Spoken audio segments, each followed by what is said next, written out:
Sorotan lainnya, Saudara, pasca peristiwa kecelakaan maut saat mudik lebaran di ruas tol Jakarta Cikampek kilometer 58 yang menewaskan 12 orang, polisi melakukan olah TKP untuk mengetahui penyebab kecelakaan. Kakor Lantas Polri Irjen Aan Suhanan bilang tim dari Polda Jabar dibantu Korlantas Polri tengah menginvestigasi penyebab kecelakaan maut di kilometer 58 tol Jakarta Cikampek. Dari hasil sementara berdasarkan rekaman CCTV, kecelakaan terjadi di jalur kontraflow. Ya itu, kayak seperti saya tadi, Grand Max ini datang dari Jakarta, ya, dari arah Jakarta menuju ke timur menggunakan kontraflow di TKP. Itu ini menurut pantauan sementara dari CCTV itu oleng ke kanan sehingga menabrak bis dan menabrak kendaraan lainnya yang ada di belakang bis. Kapolri Jenderal Listio Sigit Prabowo menyebut polisi masih terus berusaha mengidentifikasi 12 korban yang tewas dalam kecelakaan di ruas tol Jakarta Cikampek kilometer 58. Menurut Kapolri, pihaknya juga akan melibatkan Kementerian Perhubungan dan KNKT untuk menyelidiki penyebab kecelakaan. Sedang melakukan upaya untuk mendapatkan ciri-ciri dari korban yang meninggal karena memang kondisi lukanya cukup berat sehingga tentunya perlu dilakukan langkah-langkah postmortem. Dari kesaksian sopir bus, kecelakaan berawal saat minibus Grand Max yang tiba-tiba oleng ke kanan saat berada di jalur kontraflow, lalu datang bus hingga terjadi kecelakaan. Sedangkan minibus Terios menabrak bagian belakang bus Prima Jasa. Tabrakan memicu dua kendaraan terbakar. Kejadiannya Pak, kita kan ini kontraflow dari arah Jakarta nih, kita ke Bandung enggak. Kita kan emang ada posisi kanan gitu kan, terus. Jadi tiba-tiba itu mobil Grand Max itu nyebrang Pak ke saya. Ya jadi kalau saya menghindar, tiba-tiba di depan saya menghindar begini tuh. Nonong ini ada kakinya ada tuh saya juga. Saya udah dia suruh telepon sama saya. Mobil Prima Jasa, Bapak? Iya beradu Beradu sama saya, dia ngaduin saya akhirnya kan. Kalau mobil yang itu adanya posisinya di kiri, kayaknya kena mobil saya langsung balik begitu dia. Informasi lebih lengkap terkait kecelakaan maut di kilometer 58 Jakarta Cikampek kita akan sapa jurnalis Kompas TV Adi Wihadi dari Rumah Sakit Umum Daerah Karawang, Jawa Barat. Adi, ada 12 orang meninggal dunia, ini masih di RSUD atau sudah diambil keluarga, Adi? Livia dan juga saudara, saat ini ke-12 korban masih berada di kamar jenazah Rumah Sakit Umum Daerah Kabupaten Karawang dan dalam proses identifikasi oleh tim DVI Polri, Inavis, kemudian dari tim Dokpol Polri juga hadir di sini untuk membantu proses identifikasi yang saat ini masih terus berlangsung. Berdasarkan keterangan yang kami terima dari Bapak Kapolri tadi bahwa saat ini proses postmortem masih terus dilakukan untuk bisa mencari identitas para korban. Postmortem adalah mengambil jaringan-jaringan dari korban, kemudian melakukan tes agar kemudian bisa didapatkan data keluar korban-korban tersebut. Tidak mudah tim untuk bisa mengungkap data para korban kecelakaan KM57 tol Jakarta Cikampek. Berdasarkan keterangan Kapolri tadi, luka yang dialami para korban ini cukup berat sehingga sulit sekali dikenali.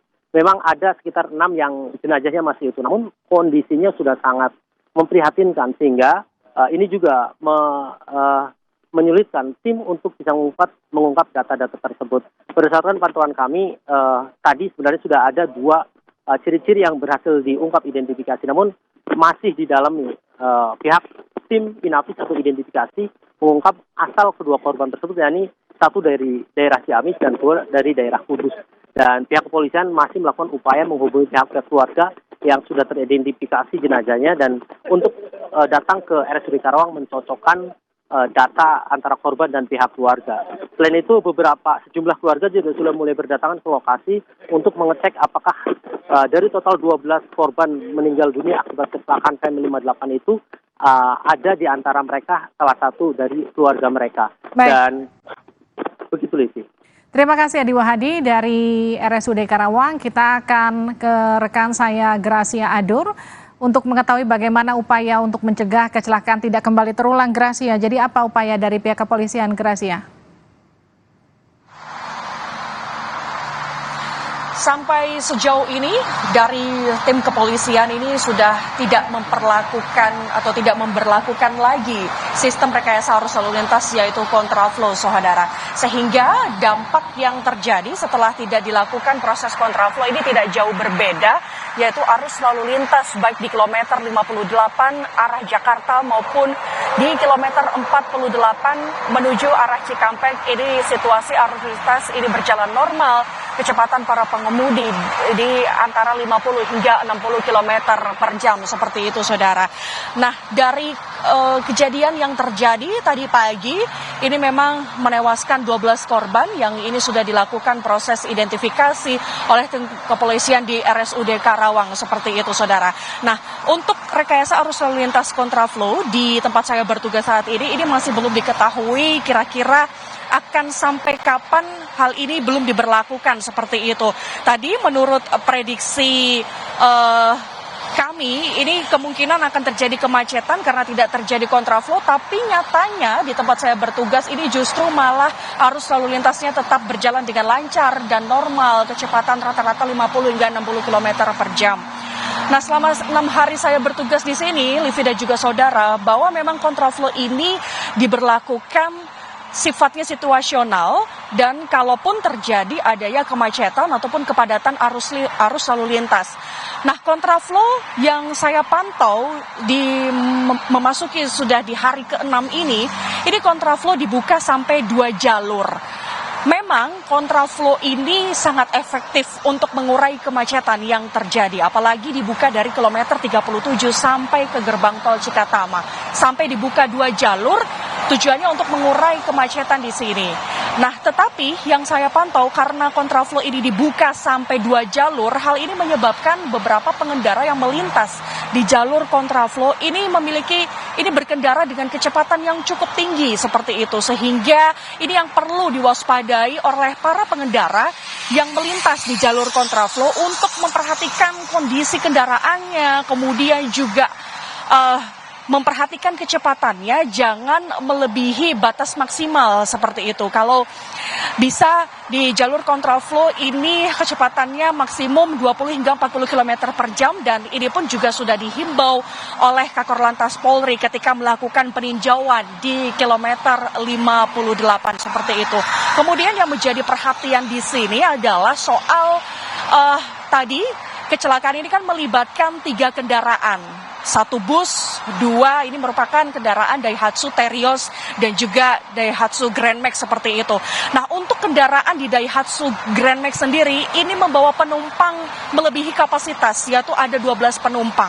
Sehingga ini yang perlu diperhatikan bagi saudara yang akan melakukan perjalanan mudik untuk memperhatikan kapasitas kendaraan Anda, kapasitas penumpang seperti itu. Dan juga di jalur kontraflow ini tidak diberlakukan nyalip ya, mendahului kendaraan selanjutnya seperti itu, Livi. Terima kasih, Gracia Adur. Sebelumnya tadi ada Adi Wihadi. Terima kasih laporan Anda, kawan-kawan. Sehat-sehat selalu. Saudara, jangan dulu beranjak karena Sapa Indonesia Malam masih akan kembali usai jeda. Tetap bersama kami.